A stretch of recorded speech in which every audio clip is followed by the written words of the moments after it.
जय हिंद दोस्तों, क्रिकेट की बात में आप सबका एक बारी फिर से स्वागत है। तो जैसा कि आप लोगों ने कल मैच देखा ही होगा, मेरी भविष्यवाणी या मेरी सोच के चलते जिस टीम पे मैंने दाव लगाया था या जिस टीम को मैंने एज ए फेवरेट चुना था, वो टीम कल वर्ल्ड कप का कप उठाते हुए आपको नजर आई होगी। तो मेरे कहने का मतलब ये है कि कल आपको इंग्लैंड वर्ल्ड कप विजेता जो वर्ल्ड चैंपियन है, आपको इंग्लैंड दिखी और उन्होंने बहुत अच्छा खेला, बहुत बढ़िया खेला। तो हमारा दाव बेन स्टोक्स पे भी था कि वो अच्छा खेलेंगे, तो उन्होंने उनको आखिर तक ले गए और मैच खत्म किया। तो अब इसी बारे में हम बात करेंगे हमारे साथी से जिन्होंने पाकिस्तान पे दाव लगाया था, पाकिस्तान को एज ए फेवरेट चुना था। तो आज इनका मुंह थोड़ा उतरा होगा जैसा कि आप देख सकते हो। तो नहीं तो नहीं, ये अब कहने की बात नहीं है, अब तो हो गया है। तो अब इनसे पूछेंगे इनके विचार, तब तक ये बताएंगे, उसके बाद मैं फिर कंटिन्यू करूंगा। तो जैसा अगर देखें आप, जो समरी में जिस हिसाब से दिख रहा है कि इंग्लैंड ने आसानी से जीतना है, उतना ही आसानी से जीता नहीं।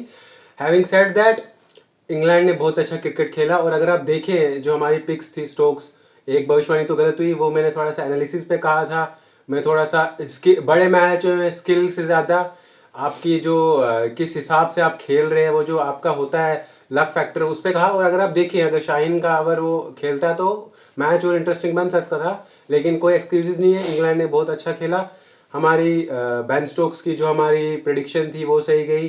दूसरी हमने की थी कि मेरी शादाब खान थी, अगर वो देखा जाए वो भी गलत नहीं गई। 4 ओवर में 20 रन, 1 विकेट, अच्छी थी। 20-22 रन इतना रन खाया तो अच्छी थी। अगर उसी हिसाब से आप जाते, हमने कहा था कि स्पिनर्स पे दाव खेलिएगा, और वही हुआ। आदिल रशीद ने 2 विकेट ली। जिनने भी स्पिनर्स पे कहा, बड़ा ग्राउंड था तो चांसेस थे। बाकी हमारी एक और पे काफ़ी, कौन सी थी, मेरी शाहीन अफरीदी और बेन स्टोक्स पे लगाई थी। और शाहीन अफरीदी काफी अच्छा खेले, उनने पूरा जोर लगाया, बट क्रिकेट जो बोर्ड है उन्होंने शाहिद अफरीदी को अच्छे से हैंडल नहीं किया। हमारा मानना यह है, मेरा मानना यह है, क्योंकि वो लोगों का कहना है कि वो कैच पकड़ने के बाद इंजर्ड हुए, हालांकि वो कैच पकड़ने से पहले ही इंजर्ड हो चुके थे। और उसके बाद जो उन्होंने कैच पकड़ा, उसके बाद और दबाव पड़ने से उनकी वो इंजरी और थोड़ी निखर के बाहर आई। तो जो कल पाकिस्तान को उसका खामियाजा उठाना पड़ा। हाँ, अगर शाहिद अफरीदी एंड तक, सॉरी, शाहीन अफरीदी के दामाद शाहीन अफरीदी अगर कल पूरे ओवर अपने खत्म करते तो इंग्लैंड कहीं ना कहीं फंस सकता था, बट ऐसा नहीं हुआ। इंग्लैंड ने अपनी नर्व्स को कंट्रोल किया। जैसा कि मैंने आपको पिछली वीडियो में भी कहा था कि पाकिस्तान जब नर्व्स को कंट्रोल करने की बात आएगी तो वहां पे थोड़ा डगमगाएगी, लेकिन यहाँ पे ऐसा कुछ नहीं हुआ, क्योंकि वहां पे नर्व्स नहीं थे, वहां पे वो इंजरी आ गई तो उस पर अब कुछ कह नहीं सकते, इंजरी किसी को भी हो सकती है। बट पाकिस्तान बोर्ड ने शाहीन अफरीदी को सही से हैंडल नहीं किया, जिसका खामियाजा उनको कल के मैच में उठाना पड़ा। वो उसके बदले किसी और प्लेयर को भी ले सकते थे। तो अब शायद शाहीन अफरीदी की इंजरी का कोई बड़ा कंसर्न होते हुए दिखाई दे रहा है हमें। तो देखिए, मैं अब हम थोड़ी एनालिसिस, थोड़ी सी जो डीप एनालिसिस हमारे शो की खासियत है, जो कि आपके कमेंट्स भी आ रहे हैं, आप पर्सनल मैसेजेस भी कर रहे हैं हमें कि क्या क्या खासियत है। और जो खासियत आपको पसंद आई है कि यहाँ पर ज़्यादा हम मजाक और उस पर ज़्यादा नहीं फोकस करते, एक एनालिसिस होता है जो कि पार्शियल ना होने के साथ साथ एक जेन्युइन रहता है, न्यूट्रल रहता है। तो आज जो हमने नोटिस किया है खासकर कि अगर आप देखे जाएं तो टेम्पलेट की बात है। पाकिस्तान भले ही फाइनल में पहुंचा हो, लेकिन टेम्पलेट फिर भी हिंदुस्तान जैसा ही टेम्पलेट है। जो कि हम पिछले 2-3 वीडियोस में जिसकी हमने बात भी की थी कि टेम्पलेट जी तो चेंज करना पड़ेगा। तो वही मैं कह रहा हूँ कि अगर बाबर आजम इस तरीके से खेलते हैं तो मुझे नहीं लगता कि T20 में उनकी जगह बनती है, क्योंकि वो भी फिर KL राहुल, यही सब, बाकी हम इंडिया की भी एनालिसिस करेंगे।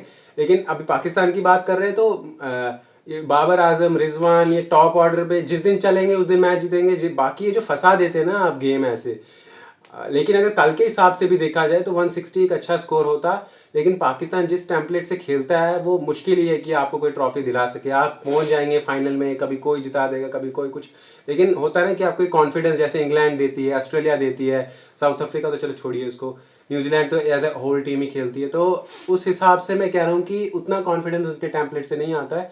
कुछ पावर हिटिंग की प्लेयर्स की कमी है। अगर आप अगर वो लास्ट के 5 ओवर भी अच्छे खेल जाते हैं, 5 ओवर में कुछ ने 30 के 31 रन बनाए, 5 ओवर में अगर आप 45-50 रन बनाते तो अच्छा स्कोर रहता, लेकिन अगर आप देखें वो सारे आगे वाली गेंद के लिए खड़े थे और सारी जो थी वो hit the deck ball, short ball जिसे नहीं खेल पाए वो, मतलब आ भी रही है, आपको दिख भी रहा है, लेकिन शायद उस लेवल का क्लास नहीं है आप में। आप एक ही गेंदों को खेलने के लिए रेडी है कि जो यार्कर पे आएगी, जो बैट के नीचे पड़ेगी, आप जो टफ गेंद्स होती है, जो हिट द डेक बॉल होती है, शॉर्ट बॉल होती है, जिनको आपको पुल करना पड़ता है, वो आप बार बार आउट हो रहे हो उस गेंदों पर। जैसे शादाब खान देखा जाए, इफ्तिकार भी देखा जाए तो आगे पीछे वाली गेंद के आगे वाली गेंद के लिए जा रहे थे, लेकिन पीछे वाली गेंद का स्विंग था।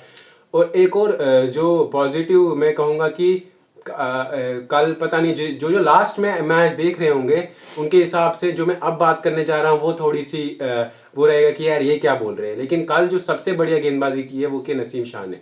अगर उनका थोड़ा बहुत भी लक होता तो कल उन्होंने ऐसी गेंदबाजी की है कि वो 3 या 4 विकेट ले जाते। आसानी से हम भी यहाँ पे मैच देख रहे थे तो उन बेशक उन्हें रन पड़े, बट उनकी हर एक बॉल ऐसा लग रहा था कि विकेट लेगी। तो प्रेशर में उन्होंने रखा टीमों को, प्लेयरों को इंग्लैंड के। मतलब अगर पिक ऑफ द बॉलर अगर कल हम कोई चुनेंगे तो मेरे हिसाब से नसीम शाह है। तो हालांकि उनका लक थोड़ा काम नहीं कर रहा था। अब हम आपसे बात करेंगे, देखिए पाकिस्तान का जैसा हमारा हाल हुआ वर्ल्ड कप में ओपनर्स के लिए, पाकिस्तान का भी कुछ वैसा ही रहा। रिजवान ने 14 बालें खेल के 15 रन बनाए हैं, ठीक है, और इसमें सिर्फ एक छक्का मारा उन्होंने, चौका कोई नहीं मारा। दूसरी तरफ तो इससे आपको ये समझ आता है कि एक छक्का मारने के बाद भी डॉट्स खेलते हैं लोग। डॉट्स कितनी खेली है इन्होंने। तो दूसरा हम अगर बाबर आजम की बात करेंगे, उन्होंने 28 गेंदें ली अपने 32 रनों के लिए, और इसमें सिर्फ 2 चौके आपको दिखेंगे इनकी इनिंग्स में। तो और ऐसा नहीं है आप कल का आप अगर 10 गेमें इनकी देखेंगे तो 8 गेमें इसी टेम्पलेट से खेलेंगे। 2 गेंदें जहां पर ज्यादा बेटर अच्छा स्ट्राइक रेट रहेगा वैसे ऐसे टेम्पलेट रहता है। देखिए जहां पे इनका बेटर स्ट्राइक रेट रहता है, जहां तक हमने थोड़ा बहुत इनके बारे में ब्रीफिंग देखी है या डिटेलिंग की है, तो उसमें हमें देखते हैं जहां पे पिच अच्छा होगा, मतलब जहां पे इनको कोई भी स्विंग नहीं मिल रहा हो, कोई भी टर्न नहीं होगी, इनकी वहीं पे थोड़ी सी स्ट्राइक रेट बढ़ती है। तो मेरे हिसाब से एक कंसर्न है उनके लिए, तो इस पे काम करना पड़ेगा। मोहम्मद हारिस ने 12 गेंदों में 8 रन बनाए हैं। तो अगर हम बेनिफिट ऑफ डाउट देते हैं, उनका पहला वर्ल्ड कप है, उससे कोई बात नहीं।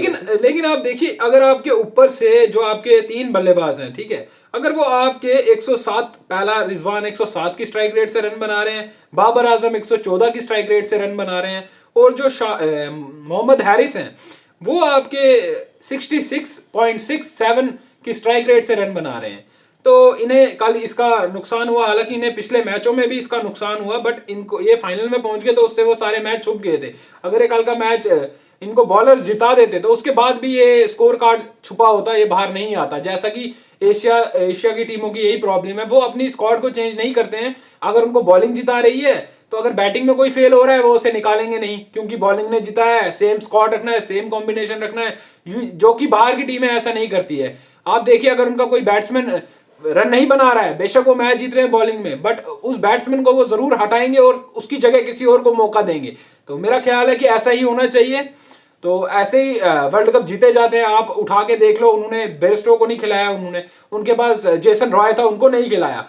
बट ऐसे अगर प्लेयर हमारे पास होते तो ये तो अभी तक और खेल रहे होते, जैसा कि आपने हमारे साथ देखा। इंजर्ड है, ठीक है, बेयरस्टो इंजर्ड है, बट वो काफी मैचों में उनको बाहर भी रखते हैं। हाँ रखते हैं वो उनका वो नहीं है उनका जो, ठीक है, जब से वो थोड़ा स्ट्राइक रेट बढ़ाने लगे हैं पिछले कई टाइम से, टेस्ट में भी बढ़ा उनका बेयरस्टो का स्ट्राइक रेट, तो तब से उनमें टीम में उनको कंटिन्यूअस खिला रहे हैं। बट वो as a wicket keeper batsman खेल नहीं पाते हैं, तो इसीलिए उनको टीम से बाहर भी रखा जाता है।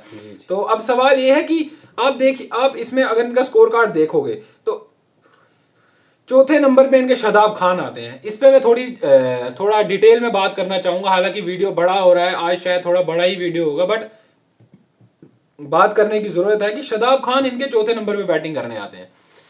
तो मेरा ख्याल है कि शादाब खान का ये बैटिंग पोजीशन सही नहीं है, बैटिंग पोजीशन बिल्कुल सही नहीं है उनका। वो उनको as a proper bowling all rounder खिलाना चाहिए इन्हें। तो अगर ये उनको देखिए आप इनको देखिए, शादाब खान के बाद मोहम्मद नवाज आ रहे हैं, तो मेरा ख्याल है मोहम्मद नवाज को शादाब खान से ऊपर बैटिंग करनी चाहिए।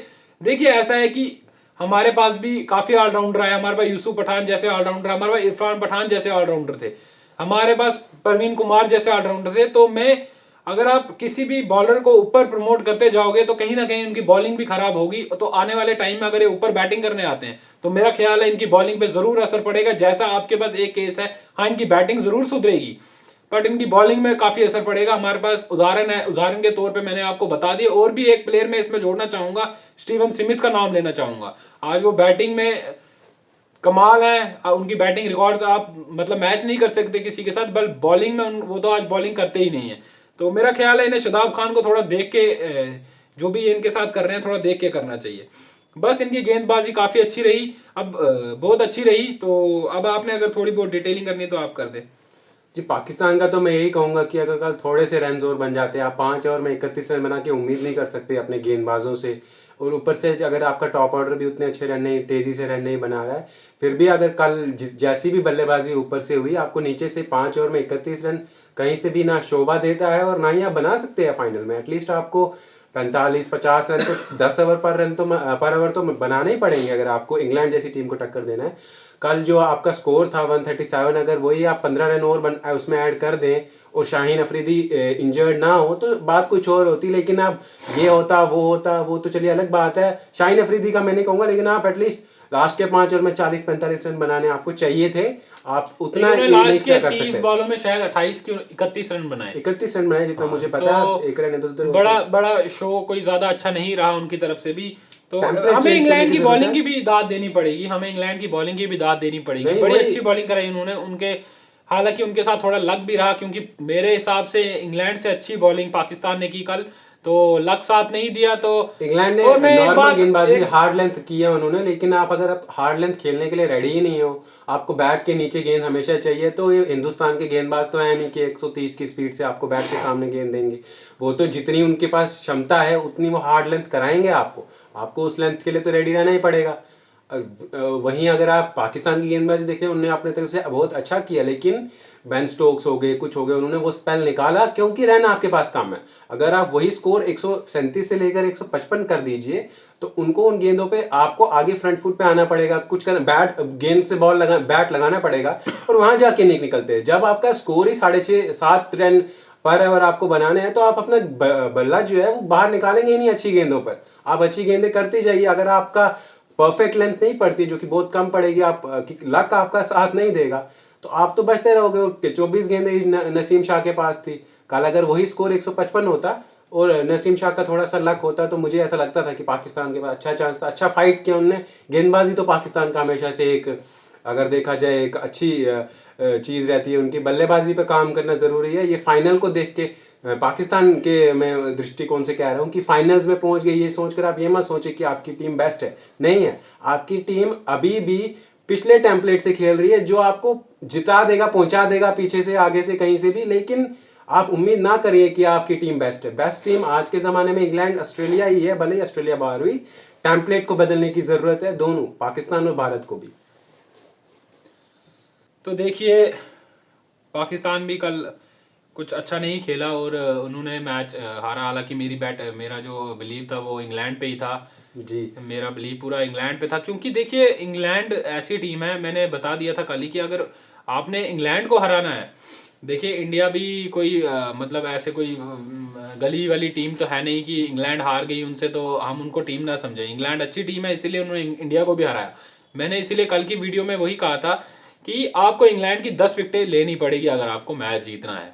मैं इस बात में एक और बात ऐड करना चाहूंगा कि शाहीन अफरीदी की हम बात करें, हाँ मैं भी मानता हूं कि शाहीन अफरीदी होते तो मैच टक्कर का होता, बट तब भी इंग्लैंड मैच ले जाती। अगर आप विकेटें नहीं लेंगे इंग्लैंड प्लेयर्स की, तो मेरा नहीं ख्याल है कि आप इंग्लैंड को रिस्ट्रिक्ट कर पाते, वो भी इतने बड़े फाइनल में। तो देखिए उनके बेन स्टोक्स ने काफी अच्छा खेला।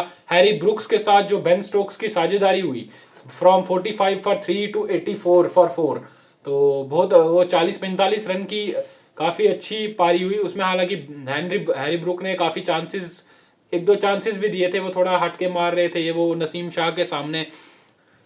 तो ऑल क्रेडिट टू इंग्लैंड। और अब हम जाते जाते एक जो हमारे प्लेयर जो हमने पिक किए थे इंग्लैंड की साइड से, दोनों ने बेन स्टोक्स पे दाव लगाया था और वो सही हुआ। तो आप हमारी प्रिडिक्शन पे आप थोड़ा थोड़ा भरोसा कर सकते हैं यार। हम अच्छा परफॉर्म कर रहे हैं यहाँ से आपके लिए, तो अगले भी हम करते रहेंगे भारत और न्यूजीलैंड। अगर आपको अच्छा लगे तो आप कर सकते हैं। देखिए भारत और न्यूजीलैंड का मुकाबला 18 को है, तो हम 17 को आके आपके पास भारत और न्यूजीलैंड का जो विश्लेषण है वो आपको इस चैनल पे देखने को मिल जाएगा। तो आप साथ ही साथ हमारे वीडियोस को लाइक करिए, हमारे चैनल को शेयर कीजिए, सब्सक्राइब कीजिए और बस ऐसे ही आपका और हमारा साथ रहेगा। इस क्रिकेट की बात के माध्यम से हम अपनी बात आप तक लाएंगे और आप भी अपनी बात हम तक पहुंचा सकते हैं कमेंट सेक्शन में कमेंट्स करके। तो बस इतना ही कहना चाहेंगे। चलिए मिलते हैं नेक्स्ट वीडियो में। चलिए, आपका धन्यवाद। जय जय हिंद। हिंद, जय भारत।